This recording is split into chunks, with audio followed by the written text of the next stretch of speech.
Today's video we're going to be breaking down the Indianapolis Colts offensive playbook. We're going to be giving you a nice base play to come out in every play and get a really nice continuity to your flow.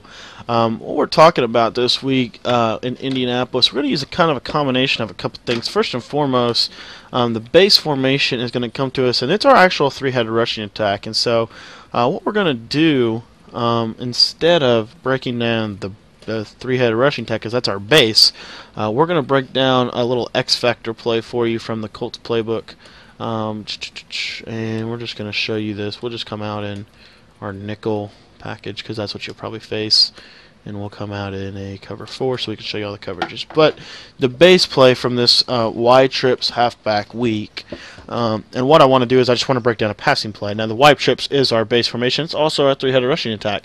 We come out in the shovel option every play, but what I want to do is I want to show you our main passing play from this. So the main passing play that we like to use from this set is we like to use to play PA read. I really like this play. I think it does some really good things for us, and let's hop into the breakdown. Alright, so the first thing you want to do is you want to make a couple of adjustments. First thing you want to do is you want to put Woods here on this right slot receiver on a hitch route, and then you want to take Shady McCoy. What I like to do is place him on a streak, and then I like to motion him to the right side of the screen. Your first read is going to be Charles Clay, and we're going to show you this first against man-to-man coverage. You're going to see that Charles Clay does a good job at getting nice separation. We like to use a nice lob pass to get him some really good openings against the man-to-man defense. This route is probably going to be your money route when we talk about man-to-man coverage. Next route I want to show you is this route to Ricky Woods. You'll see it's unbumpable. Quick throw at the snap. We like to use a low pass lead. It does a nice job at beating man as well. And so if you see that that's open, I would recommend using that and abusing that until they stop it. Third read on this play is this nice out route to Sammy Watkins. We like to just throw it when he breaks to the outside. Against man-to-man coverage this year, the out routes are still in effect. We'll show you this a couple times here to see how consistent it is. It's not as good as it's been in years past. Man, some of the block shed, this practice mode is ridiculous. Like, I don't even... Like, I was playing a game in Mutt earlier today, and literally, like, my line just got destroyed. Like, when we talk block shed, like... It was like the frickin' Raiders just frickin' shamed my offensive line. But anyway, I just want to show you this route as it develops. You see, Tyrod Taylor really can't make that throw. And really the only reason that out route's there is just because we don't need it. But what we're going to see here is if they send like a blitz, like if they're setting up like a blitz, and what we'll show you, and that's what you'll see with this offense, is that you're going to get a lot of blitzes off this edge. I'm just going to let you know that. And this out route, what it's going to do is it's going to allow you to beat the blitz quick to the outside. So that's really the only reason it's in the play. It's not really in there to beat man. Okay, so but that's really all the routes we're going to have that's going to be able to beat man to man. Now I want to take a look at the zone. And so we'll just show you a cover 3 basic zone. I don't want to go through all of them today. I just want to show you a basic zone. You're going to notice that your first read here to Clay is open real underneath, but what you'll see is the more that you throw this route, the more they're going to try to user it, take it away. So just know that it probably won't be there, especially when you're facing zone, because normally guys will user the middle of the field. So just understand that you're going to need to be able to read it. Your second read is probably what's most frequently going to be open against zone. It's this little hitch pattern to Woods.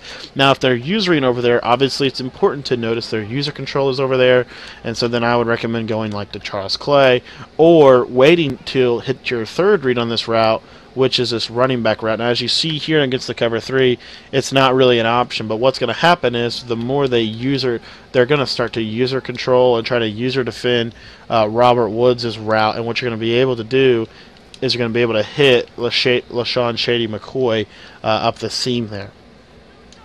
And then finally, like I said, your out route is probably not going to be open against zone defense. I mean, it may be open for a second or two here. We'll take a look at it. You see that it's going to get pretty well covered against the cover 3, and most zones will cover that, and most mans will cover that if they don't blitz anybody. That route's mainly there for if they want to try to send pressure. And then this deep post route to Harvin. This is a nice play. We like to. It's a little difficult of a pass. I haven't had much success with it. I don't normally get to it, to be honest. I mean, normally I'm hitting this underneath route. But the main thing that you want to remember when you're throwing these post routes this year is you want to use the high pass lead, and you want to cut them off. You want to cut them off and make a nice user catch. And there you see that's what we're wanting to do. We're wanting to make nice user catches over the middle of the field with these post routes this year. I don't really find a whole lot of value in pass leading them to the inside anymore. Like we did in years past, because what you're seeing is you see that he kind of pulls him to the inside a little too much, and so that's why I don't like to do it. What I like to do is I like to just throw a high pass lead by holding L1, and when he cuts, so L1 cuts to the inside, throw that high pass lead, click on, make that user catch in between the safeties. That's what you're really looking to do, and we'll just show you again one more time here. But as I said, normally you won't get to this route. This is kind of in a one-on-one scenario if they kind of really go underneath. And it's hard to show. I mean, like I said, I don't throw this route. I've thrown it one time, I think, in using this play. Normally you're going to be able to work the underneath game, but just step up in the pocket, make a nice high pass lead, and let Harvin go up and make a play. That's really what we're looking to do. But that's really the main kind of thing I wanted to go over today, just this passing play, and we'll show you the running stuff later on in the week. But this is the base formation from the Indianapolis offensive playbook, the shotgun Y trips halfback week. If you like breakdowns like this, you can check out our offensive guide below. It's pretty inexpensive, gives you a little bit more detail, and it's actually from a different playbook. But in my opinion, the Arizona playbook is probably the best book this year offensively. So you can check that out. But until next time, guys, leave a comment if you have any questions.